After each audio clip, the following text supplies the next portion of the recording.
Hey, what's up, Dan? You finished with that project yet? Actually, I'll help you know, I already got it all done. What you looking at me like that for? All right, hand it over here. Let me see that. All right, go ahead. Check it out. Check it out.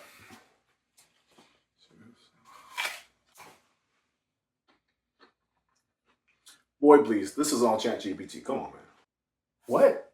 I mean, how'd you know? See, computers are great tools to help us get the work done easier, but at the end of the day, it doesn't replace real experience. All right, so read that line right there. All right, so the civil rights movement improved the lives of Black Americans and many others. All right, so what's wrong with that? Yeah, that part's cool and all. Now read the next part after it.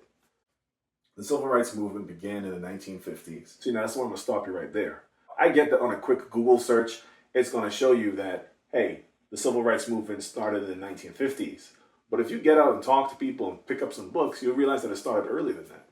See, in the 1800s, people like Ida B. Wells documented a lot of the problems that Black people were facing.